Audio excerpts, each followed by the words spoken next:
So as of yesterday, I've officially gotten rid of my Amex Delta Gold Business Skymiles credit card. And even though it's been giving me a tremendous amount of value over the past 3 years of owning it, I've realized that sometimes you just have to let things go to make way for some new things. And that's why in this video, I want to talk about exactly 3 reasons why I'm doing this and how I think I'm going to create way more value in the future by getting rid of this card. And also a couple little tricks, a little special version of this card that you've probably never seen before, kind of akin to the Amex traditional green card. The value proposition of this card in the first place, and then where I think I'm going to divert for the future. Now, TLDR, if you don't want to watch all of the ins and outs and all the special things that I found across this card and all the value you can get from it, just know I think the card's amazing. I still think it's a keeper card. It's just I want to divert annual fees to new cards so I can create new experiences with those cards. And I don't want to just keep piling up the annual fees like many of us do. So save annual fees, divert to other cards. That's your TLDR. Now, first and foremost, annual fees. Now, the annual fee on this card is $0 for the first year and $150 for every year after. Me personally, yes, I was able to take advantage of that $0 intro annual fee a few years ago. The second year, I actually got hit with a $99 annual fee. It was right before the card refreshed. And then I got hit with the $150 annual fee last year. And now this year, my next $150 just came up. But again, I have since gotten rid of the card. Now, right off the bat, if you're somebody who loves Delta or even just wants to get started in the Delta ecosystem, 100%. The $0 intro annual fee is the easiest value add you could possibly get in the first year in almost any card on the market. Back a few years ago when I first got this card, I talked about exactly why I got it. And essentially at that time, I was able to earn about 60 to 80,000. I think it was like maybe 80,000 Delta Sky Miles after spending just a couple $1,000s. So right now it's 4K spend in 6 months, which is pretty easy for 60,000 miles, but you can get higher. You can get upwards to like 70, 80, even 90,000, I believe, on this card. And so the original reason I got this card in the first place was to get those bonus miles and use that for the Vegas meetup. For those of you who know, our first ever annual credit card meetup with all the creators and people who watch this stuff. I was able to use all of my, I think it was maybe 80,000 Delta Sky Miles to get me and my wife round trip to Vegas and back. That alone was around a $1,400 flight. And from then on, I've basically profited an insane amount from this card. So annual fee is powerful, welcome offers powerful, and then some of the benefits are very interesting. Now, one credit, which you can see right here, is the annual $150 Delta Stays statement credit. So you get it on the card anniversary. So if your annual fee just hits, you just got your new $150 Delta Stays credit. And Delta Stays is a platform that uses Expedia. It's essentially just a hotel booking website. So you can book hotels, pay in cash with your Delta Sky Miles credit card, and you'll get back a statement credit of $150 after usually just a few days. Now, in the past, I've used this at many different locations that were really powerful. The most notable one that a lot of people remember is the Ancient Lore Village. I don't believe it's on Delta Stays anymore, but I was actually able to book and stay a night with my good friend Calby at the Ancient Lore Village in Knoxville, Tennessee. It was absolutely an unforgettable stay, really magical, and a lot of fun for sure. And I was able to reduce the cost of this hotel from around $300 a night to $150 because of this $150 Delta Stays credit. Also, I've used it at something called the Wayback, which was a hotel in Pigeon Forge, also with my good friend Calvi. It's a Marriott hotel. It was a converted motel, very nice place, and it was about $148, I think. So completely no out-of-pocket cost for that particular stay. And then most recently, I actually used it to supplement a stay, again around a $300 a night hotel, the Grand Hyatt in Athens, and have basically cut the price of the hotel in half once again with the $150 Delta Stays credit. So I've absolutely loved that Delta Stays credit. And even if you didn't have this intro annual fee of $0 and it was just $150, like how it is now for many years, that $150 Delta Stays credit completely covers the annual fee without factoring in any of the other benefits, welcome offers, multipliers, all those different things. So rest assured, this is a powerful card, and it's one that I would have kept for much longer, but I'll talk about in just a few minutes exactly why I decided to get rid of it in the first place. One of those reasons that I did get rid of the card, and I would say it's a smaller reason, I didn't really care too much about this, but I will say it is a reason technically, and that is Delta Takeoff 15. Now, again, I've talked this up in the past. I actually think it's an amazing benefit, essentially when you're booking in all in miles. So I've always put the example out there. If you're paying for a flight that's 100,000 Delta Sky Miles to foot the bill of, if you have a Delta Sky Miles credit card in your account, you don't have to pay with your Delta card, just has to be in your Delta account. You're going to be getting Takeoff 15. So essentially, instead of 100,000 miles, it's now only 85,000 miles, thus saving you 15,000 Delta Sky Miles for that trip. If you value that at 1 cent per mile, wham bam, that's your 150 annual fee again. Now, this is great only when you have Delta Sky Miles. Now, when you don't have Delta Sky Miles, or if you're only flying on partner operated flights, not on Delta specifically, you are not actually going to be getting the Delta Takeoff 15. If you're just paying cash, no Delta Takeoff 15. It has to be all in miles. So that perk is all fine and dandy until you run out of Delta Sky Miles. And what just so happened last month? I booked a bunch of positioning flights with all of our Delta Sky Miles, and now I am bankrupt with Delta Sky Miles, which means I no longer can get a benefit from these Delta Takeoff 15. Now, I'm going to talk about in just a few seconds exactly how to get more of those in an easy way, at least for me personally. But that was also a part of the reason why I ended up getting rid of this card is because, well, I can't take advantage of 15 anymore. I don't have any more Delta Sky Miles. I'm not really too worried about it at the moment.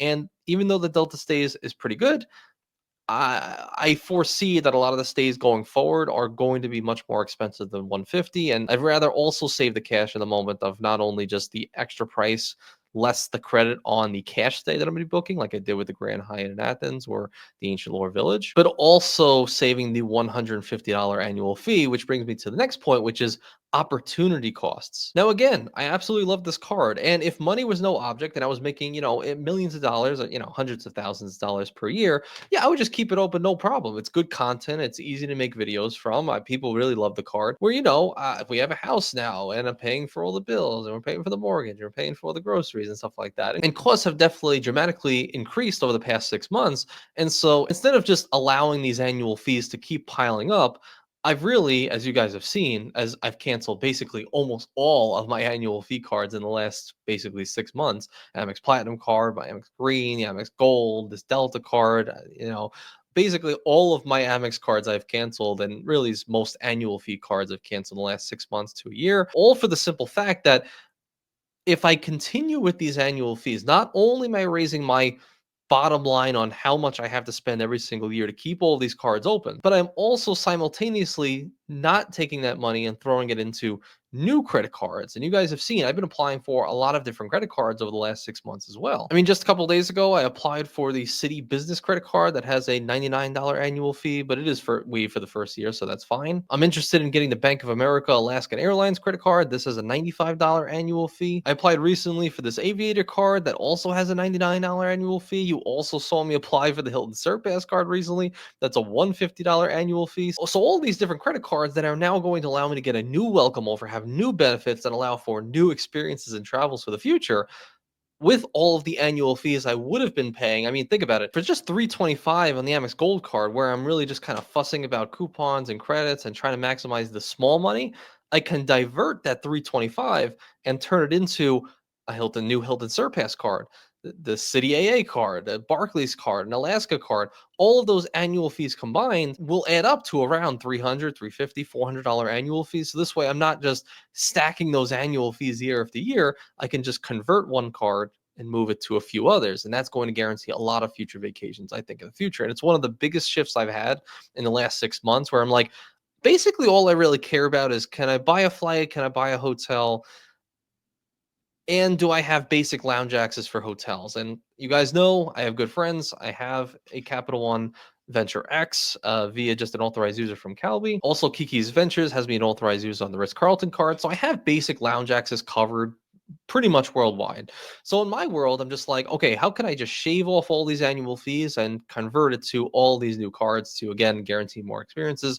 I think you get the point. So it's essentially annual fees for opportunity costs. And that's exactly why I made the decision for the Delta Gold Skymiles credit card. And it's good. And a Delta Stays credit is cool. But instead of just worrying about the $150 Delta Stays credit, I'd rather get 150,000 AA miles or 75,000 Alaskan miles, because that's going to get way, way more value out of that cash price that I would have to pay to get those cards versus just keeping this one open. So I hope that makes sense. My whole reasoning behind all of it. If you really think about it, after I got rid of the platinum, the golds, this Delta Sky Miles, I mean, I probably saved over $1,000 in annual fees. That's a lot of new cards that are able to be open. So That's my whole take home of the last couple of months because I'm going to be traveling a lot more. I need more points. I need more ecosystems to get all these travels done. However, this wouldn't be an anti-venture video without a little bit of trickery. So one thing that I wanted to test, because I read a comment, I don't remember who said it, but about a year ago, one person, the only person that ever said this, said like, "Hey Anthony, he watched the video on my Amex green traditional card. And you guys know you can downgrade the green card to the traditional green card. Watch those videos if you want. Just type in Anthony Venture traditional green." But essentially, he said, Anthony, there's actually a special version of the Delta Gold Skymiles business credit card. Because if you were unaware, if you just type in the Amex Delta business credit cards, you're going to find a few different ones. You're going to find the gold card, you're going to find the business platinum card, and you're going to find the business reserve. But if you keep going, there's no other cards. It's just these three. And so for many, many years, I've always theorized like, okay, I guess there's no downgrade option possible if you want to not cancel a card but keep a Delta Sky Miles card. Even though on the personal side there is a blue version, there is a Delta Sky Miles personal blue credit card, but it doesn't seem to exist on the business side. Well, let's just say I happened to test this theory just for the heck of it to see if it was possible. And sure enough, check out my account right here, you can actually downgrade your $150 Delta Sky Miles business credit card down to a Sky Miles blue credit card. The annual fee is only $55, once again, just like the Amex traditional green card. And it basically has no benefits. I think it's like 1x on everything, 1x Sky Miles and everything. Really no benefits. There's really no reason to have it. The only real reason I would think to actually have this card is the exact same reason that you would get the traditional green card. Is just you don't want to foot the annual fee, you don't want to cancel, but you think you'll want some Delta cards in the future. So you can hold it as a $55 placeholder to where in the future you can re-upgrade back to the Delta Gold business when that time comes, or re-upgrade to a platinum card to, if you hit it right, you can get your companion certificate immediately after upgrading the card if it's near the anniversary year. That's a story for another day, or up to a reserve, something like that. So you don't have to like reapply in the future and retake a 524 hit. You can just hold that as a placeholder. I'm not going to be doing that because, well, a couple of reasons. One, I also don't want to foot the bill of $55. Saving 95 is cool, but I want to save the full 150. So I'm going to cancel it, but I just wanted to see that it existed. Two, because I've actually never gotten the welcome offers on the personal versions of the Delta Sky Miles credit cards. And I know we have family language right now stating if you have the Delta Sky Miles reserve, you forego the welcome offer on the platinum and the gold, but I've never started with any of them. I've only ever had the Delta Gold Sky Miles business credit card. And even if we had the business versions, you can still get the personal versions in the future and you could still get those welcome offers. So my goal is in the next couple of years, once I've already diverted and got a lot of different credit cards that I'm interested in right now, and when I want to return to Delta, I'm just going to apply again for the Delta Sky Miles Gold card. Get a cool, maybe at that time it's 100,000 Sky Miles for a few thousand and spend something like that. Again, $0 annual fee unless that changes. And I could also apply for the Platinum, apply for the Reserve, and I'm sitting on a few 100,000 Delta Sky Miles in my future. So that's why I don't really mind canceling the business versions for right now, because the business versions have higher welcome offers. I don't want to upgrade to it because I'm imagining maybe my spend goes up in the next few years and I could actually hit the welcome offers on the Sky Miles Platinum business and the Reserve business, even though like $8,000 to $12,000, something like that. And so for me, it's really just I ran its course with this card. I'm out of Sky Miles. I want to divert.